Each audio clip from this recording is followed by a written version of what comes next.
Hey guys, welcome back to my channel. My name is Micah. You guys are rocking with me on Micah's Intellectual Corner. On today's episode, we're going to go ahead and dive back into our Muslim early expansion series with kings and generals. If you guys like the content, please don't forget to like, comment, and subscribe. Also, don't forget to check out my new short series, Today in History. Always coming out every single morning around 4 or 5 a.m. Mountain Standard Time, United States. With that being said, let's just go ahead and dive right up on into this, all right?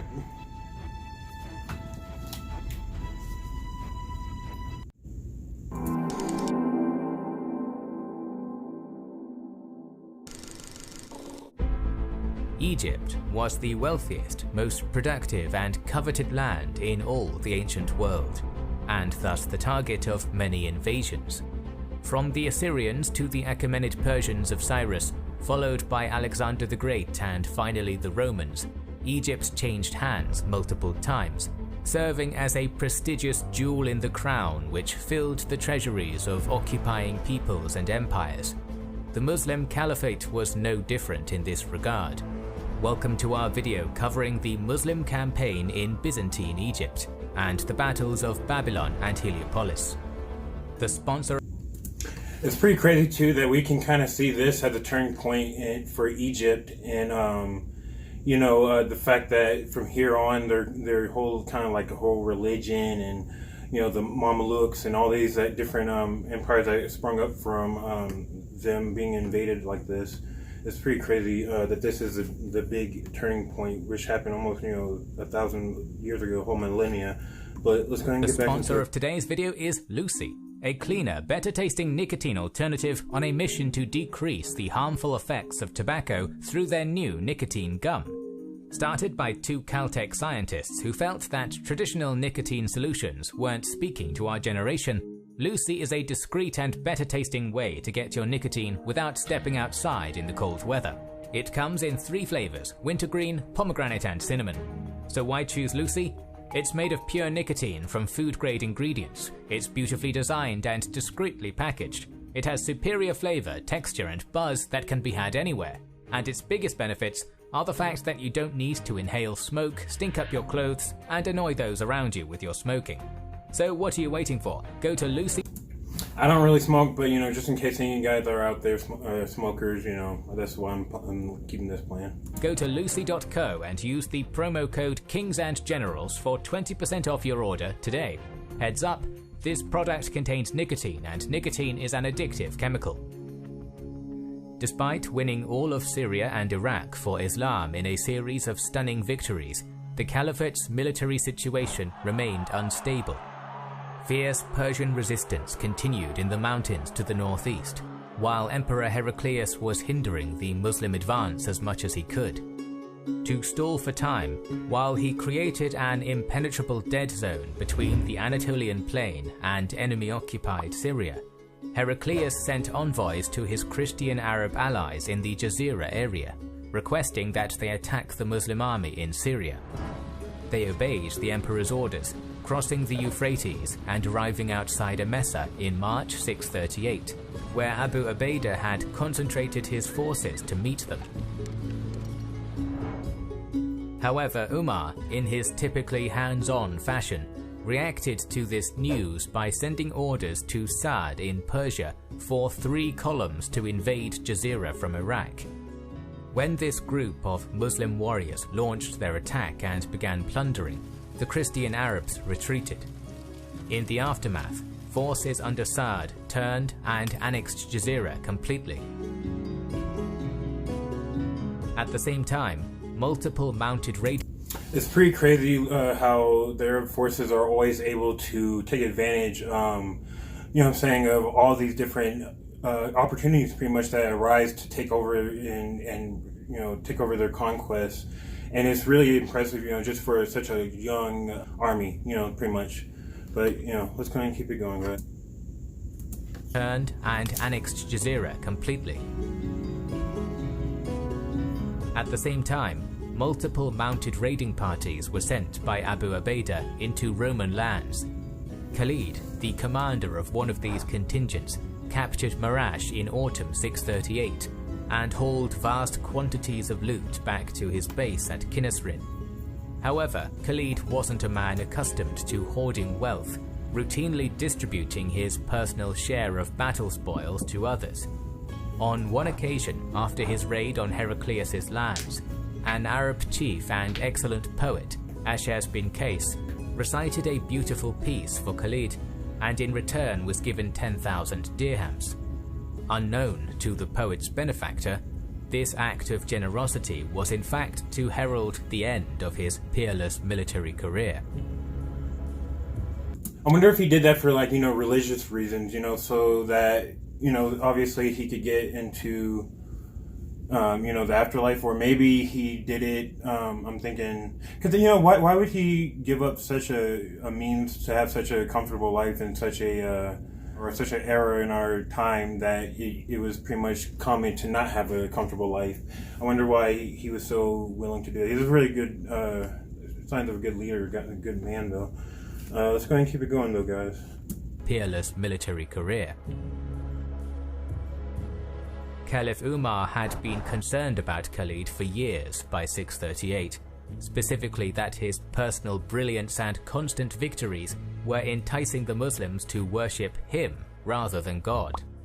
So when Umar received reports of his general's extravagance, Umar used it as an excuse to dismiss the Sword of Islam from his post and bring him to Medina.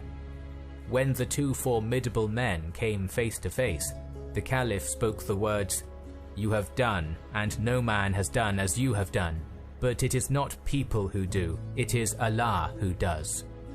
After this, Khalid left Arabia for Chalcis, where he lived just 4 more unhappy, unremarkable years before finally passing away in 642. As the undefeated... I feel like that happened to a lot of different generals where, the Caliph would, just to make sure to check their own, power and stuff, they would say, pretty much what he said just there, and then he would, just accept it and go on and go out with a, with a whimper instead of a roar. But, yeah, I think it's kind of messed up that they kept doing that, though. But let's go ahead and get back into that. As the undefeated victor of hundreds of clashes leaves our story, another bold but historically unappreciated Arab general enters the limelight. That was the 48-year-old Amr ibn Alas, who won distinction during the battles at Ajnadain, Yarmouk, and many others. When Abu Ubaidah appointed the conquered regions to his subordinates, Amr received all of Palestine. Upon moving into the area, he forced the surrender of Gaza and several other Roman garrisons which had remained unconquered after the fall of Jerusalem. In early 639, plague spread rapidly throughout the Levant.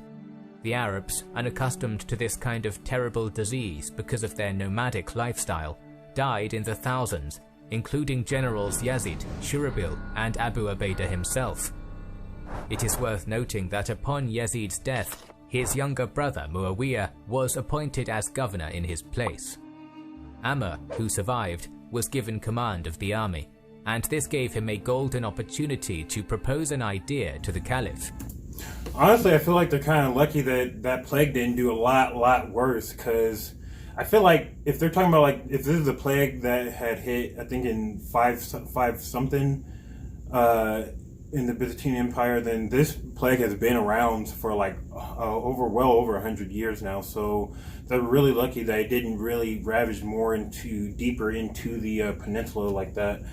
But it's still unfortunate that they lost thousands. So that's a lot of people. Let's go ahead and get back into it, though, guys. And this gave him a golden opportunity to propose an idea to the Caliph. Having visited Alexandria multiple times earlier in his life, Amr was well aware of just how prosperous the Nile region was, and believed it would be easy to conquer. The new commander put forward his plan to seize Roman Egypt for Islam, confidently declaring to the Caliph, "It is the richest of lands and the weakest in defending itself." Although Umar, who wished to consolidate Muslim gains after years of incessant warfare and plague, was initially reluctant, believing Amr was underestimating the task, his eloquence and persistence eventually led the Caliph to relent. Restricted to just 4,000 troops, mainly cavalry, Amr set forth from Jabiya that same night in total secrecy, under the condition that he would withdraw if instructions to turn back reached him before he crossed into Egypt. However, if Amr's army was already inside Egypt when these instructions arrived, it could keep going. Convinced almost immediately that this expedition was too risky, Umar sent a camel rider off to Amr carrying a sealed letter ordering him to pull back. When it reached the general at Rafah, just a few miles from Egypt, Amr understood that the letter would doom his expedition before it even began. So Amr left the message unopened and moved into Egypt, and only then opened the letter. And since the army was already in Egypt when Umar's orders were revealed, Amr reasoned that it could keep going. The timeless province of power and riches was incredibly vulnerable, weakened by years of military laxity, and alienated from the imperial authorities in Constantinople. That was very manipulative, but it worked, and but I feel like he knew if he did that, he knew what he was doing. He knew exactly what he was doing, but in any case, personally, if I was one of his soldiers, I'd probably been a little pissed off, but at the end of the day, I'd be like, you know what? I ain't about to walk all the way back. We just freaking walked like freaking hundreds of miles. I'm not about to walk all the way back. So of course they're all thinking, or he's already thinking, you know, what he's going to get what he wants. But very manipulative, very smart though, because I mean it works out all in the end. So let's go and get back into it though, guys. Weakened by years of military laxity and alienated from the imperial authorities in Constantinople by long-standing cultural and religious differences. The primary factor was that the Copts, Egypt's native population, adhered to a different form of Christianity to the empire at large. Emperor Heraclius in particular persecuted any perceived heretic in a manner that made religious division inevitable. The Roman authorities in Alexandria were alerted to Amr's presence, responding by raising troops and sending some of them to reinforce Pelusium, the key to Egypt. Setting forth from Arish in late December 639, the Caliphate's small army of veterans soon reached Pelusium, besieging it by land. However, Roman naval superiority meant that the city garrison could be reinforced and supplied, and this led to a 2-month-long siege, which was only brought to a conclusion when the Muslims repulsed a sortie and stormed the city in mid-February 640. After taking Pelusium, to the alarm and astonishment of the government in Alexandria, Amr marched unopposed along the Nile Delta's eastern fringe until he reached the citadel of Bilbais. The defenders resisted under blockade for a month, giving the Romans time to shift their forces. I feel like, you know, although first they're gonna have a little bit of a little bit of force coming back at them, I feel like ultimately just the fact that, you know, with the Byzantines or, you know, the Romans, their treatment of their religion that they want to, the way that they want to practice their religion is going to also help, you know, them to just go with the Arab force that's coming in, because with the Arab force, or, you know, with the Rashidun Caliphate, they can do what they please essentially when it comes to the religion, as long as they pay either the jizya or they convert. But you know what I'm saying, they can still do what they please. So I can definitely see that that's going to work in the Muslim in their hands. But let's go and get back into it, guys. The defenders resisted under blockade for a month, giving the Romans time to shift their forces around. Aware that the marauding 4,000 Arabs were aiming for the Memphis area, Egypt's prefect and patriarch of Alexandria, Cyrus, marched a 20,000-strong army to reinforce the nearby fortress called Babylon. Commanded by Augustulus Theodorus and garrisoned by 5,000 soldiers, Babylon was one of the Nile's strongest defensive bastions, standing 60 feet high in places and possessing walls up to 6 feet thick. By the time Amr starved the Bilbaeus defenders into surrender in the spring of 640, the Romans were prepared for his inevitable assault. Bypassing Heliopolis on their left, the Muslims arrived outside Babylon in May. Due to its sheer size, only some of Theodorus's army were manning the battlements, while most were encamped outside of the northern wall of the fortress, protected by a deep arcing ditch. Fortifying this secondary position even further were spikes in front, and undug sections around the perimeter to act as sally points. Shortly after arriving and witnessing the Roman strength arrayed inside Babylon, Amr launched his 4,000 against the Roman units directly in front of the trench. After a hard-fought skirmish, the Muslims were repulsed with relative ease and set about finally making camp.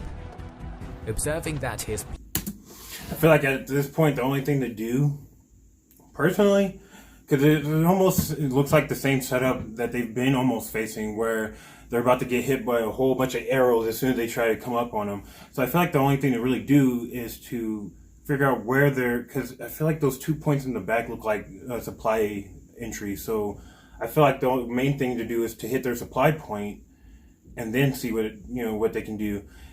I don't know. We're about to see. Plus, they have to watch out too, because they just passed Heliopolis. I'm gonna mess that word up all day, but they just passed that as well, and you gotta think. You never know. Those Romans right there could come up on their back and then, just press on them and, flank them. But we're about to find out what the hell is about to happen. Let's go, guys. Repulsed with relative ease and set about finally making camp.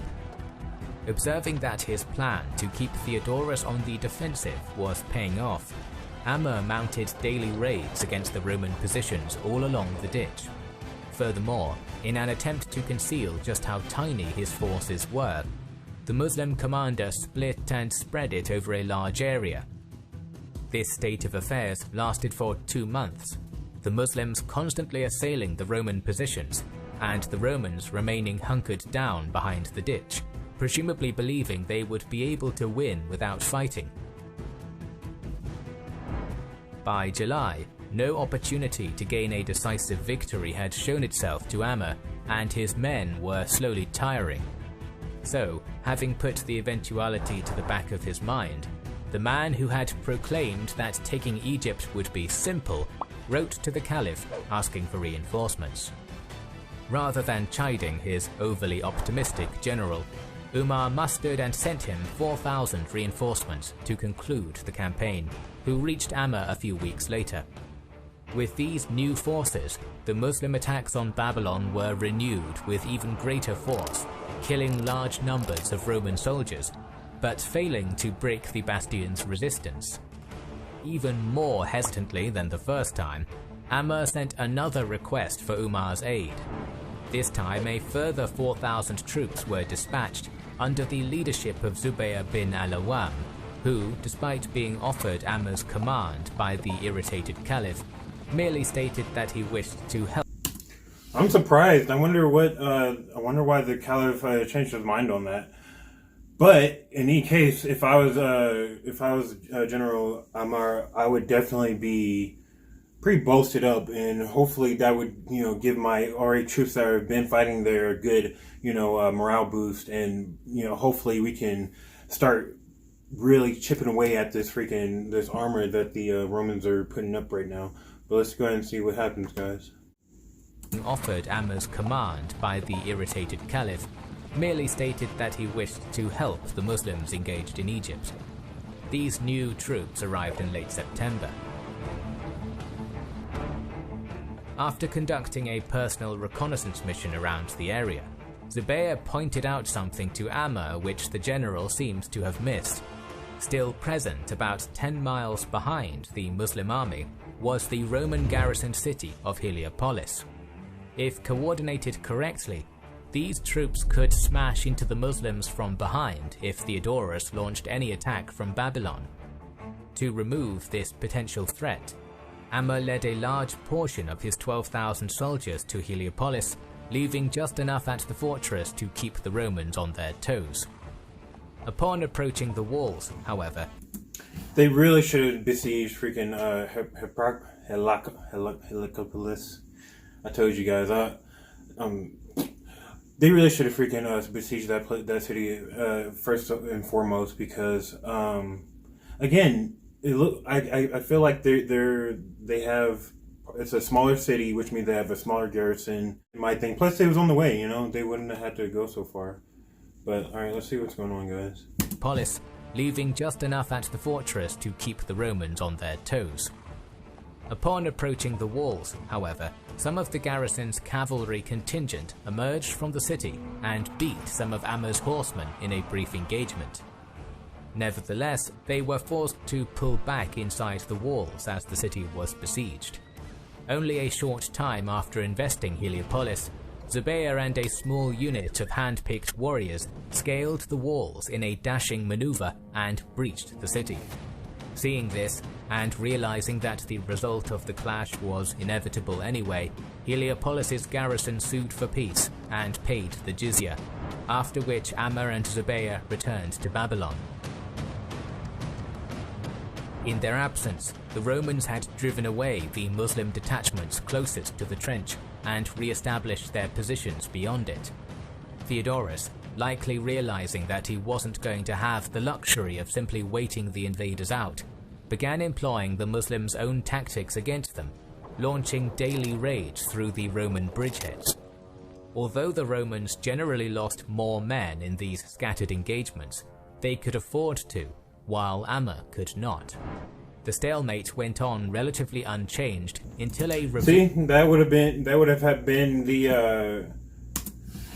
the best bet anyway. So because it happened anyway. Plus, I feel like the soldiers over there at Babylon saying that were definitely probably demoralized after seeing that another city that's like right down the road that could have helped them ain't helping them no more. You know what I'm saying? Because they're done. So definitely a good bet though. Let's go ahead and get back into it though, guys. Bridgeheads. Although the Romans generally lost more men in these scattered engagements, they could afford to, while Amma could not. The stalemate went on relatively unchanged until a revered Arab officer, Kharija bin Huzafa, approached Amma with a risky but potentially decisive plan to win the battle. That night, Kharija was given a cavalry regiment and ordered to lay his trap, which he did by riding around to the southern spur of a featureless ridge on the eastern side of the field. After quietly taking up a concealed position relatively close to the Romans' ditch, the Muslim cavalry waited. As Huzafa suspected, when morning came, the Roman forces crossed the trench in force and deployed for battle. The Muslims arrayed opposite them. When both sides were ready, Theodorus launched his attack across the front, pushing Amma, who ordered his army to retreat from Babylon with suspicious ease. It was in reality a feigned retreat. I can already see what's about to happen. So this is why I love these type of tactics, because it's literally like seeing somebody play chess while somebody's literally trying to beat them by playing checkers. You know what I'm saying? It's actually really interesting to see the war tactics. But yeah, let's go ahead and get back into it, guys. A feigned retreat. When the melee had moved far beyond Babylon's defensive trench, Kharija's mounted contingent galloped out from their hiding place behind the ridge and occupied the crossing areas which Theodorus would have to use for any retreat.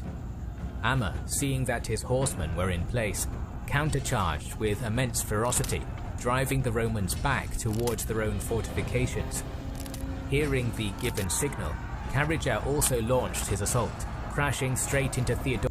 I guess the horsemen are kind of lucky that they weren't getting pelted with arrows since they were so close. But let's see what's happening to guys. Theodorus's rear, hemming the Romans in and then encircling them. Many defenders were killed. but a few Roman units turned and burst through Huzaffa's cavalry, managing to re-secure the crossing points.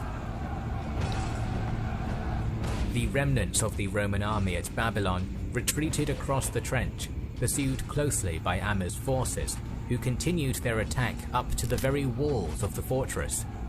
Fighting continued in the space between the ditch and the citadel proper, until the gate was closed from inside. Those who got in were the lucky ones, as not a single Roman soldier remained alive on the field of battle. The morale of Cyrus, who was not a military man by profession, and the Roman soldiery as a whole, was completely shaken by this stark defeat. Yeah, I feel like they should definitely sue for peace at this point, but I feel like because they have their emperor, and this is such an important city, that they're going to be stubborn and continue to sacrifice, needless lives essentially for no reason. But all right, let's go ahead and see what happens with guys. As a whole was completely shaken by this stark defeat, and to the prefect, it was clear that peace had to be concluded. To make matters even more dire, Amr somehow got his hands on a few catapults and used them to launch deadly boulders, softening up the defenses. When this began happening, Cyrus departed Babylon with a small escort and took up residence on the mid-river island of Rauda, from which the fortress was being resupplied. Then the Coptic prefect dejectedly sent word to the Muslims that he wished to treat with them. Envoys were exchanged back and forth between the two sides, and Heraclius' viceroy attempted to offer Amr a lavish bribe if the Muslims left Egypt, but the Arab commander responded by giving three options: conversion to Islam, payment of the jizya, or death. I kind of find it funny that they have no time for the bull, because even when they're trying to get, or they're about to get probably a very hefty payout, which we can see most of the time is not even that important to them anyway, that they still hit them with the three: conversion, jizya, or you're going to get the sword. Pretty much is kind of funny to see. But alright, let's get back into it, guys. But the Arab commander responded by giving three options: conversion to Islam, payment of the jizya, or death. Cyrus favored capitulating in some form, but his Egyptian colleagues wouldn't have any of it, so the stalemate continued outside the impenetrable fortress. Since coming to terms with Cyrus was impossible, Amr went into Babylon with a few companions in order to speak with Theodorus. However, when he was entering the fortress, a Roman soldier muttered to him scornfully, "You have entered, now see how you get out." Correctly believing orders had been given for him to be killed upon exiting the conference, Amr tricked his way out of the fortress, convincing Theodorus that he was...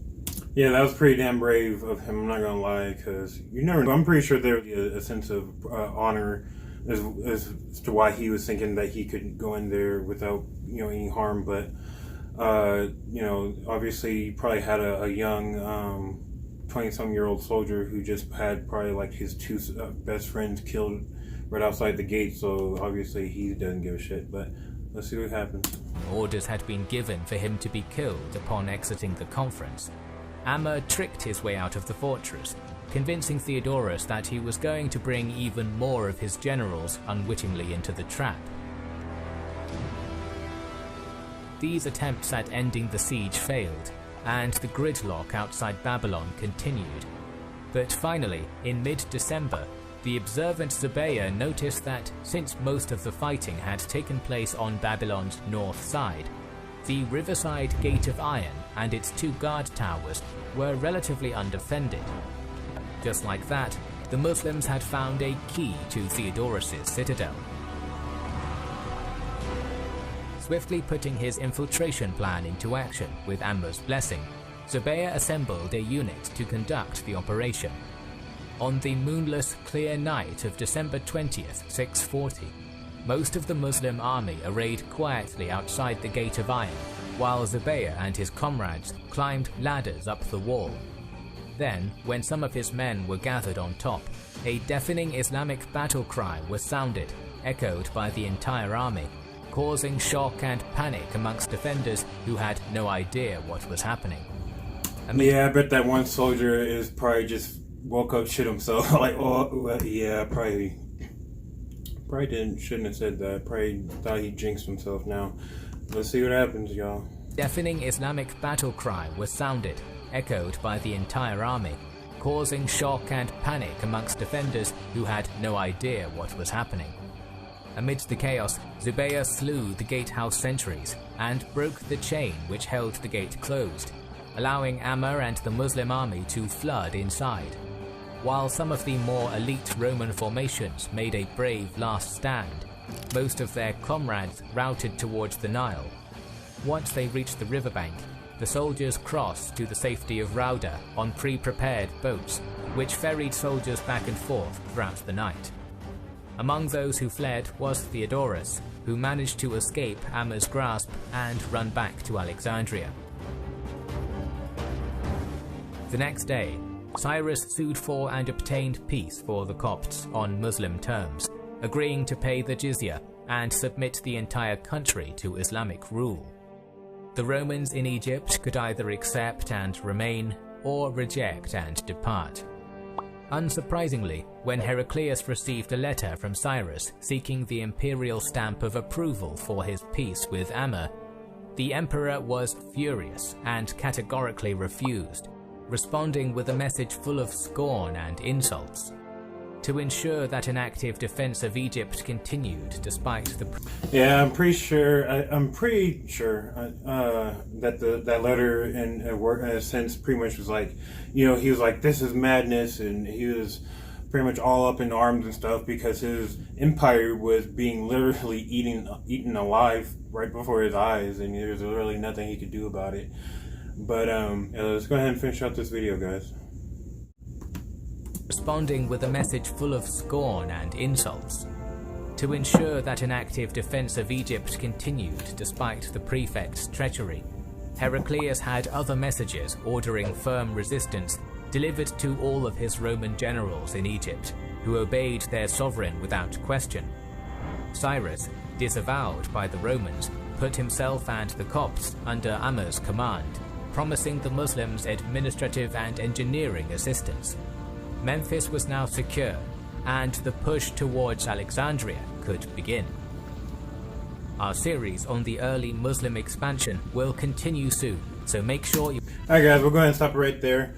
So yeah, I think we also have to remember that for the Byzantines or the Romans, whatever you want to call them, at this time too, I feel like only a century earlier, they were in the middle of trying to regain their lost Roman territories from, again, another century prior to that in the 400s. So, out west. But, so obviously this emperor is very pissed off because he's literally not only getting his empire eaten alive right before him, but he's losing everything on top of having to deal with just dealing with the war with the Sassanid Empire, on top of just having to deal with the Black Plague, the first outbreak of the Black Plague in Europe. With that being said, though, thank you guys for joining me of our early Muslim expansion series. You guys can join me on my next video, which should be a continuation of our Eastern Front series. With that being said, thank you guys for joining me. Don't forget to check out my short series. Lots of series going on this channel, guys. Don't forget to like, comment, and subscribe. With that being said, I'll see you when I see you. I'm out. Peace.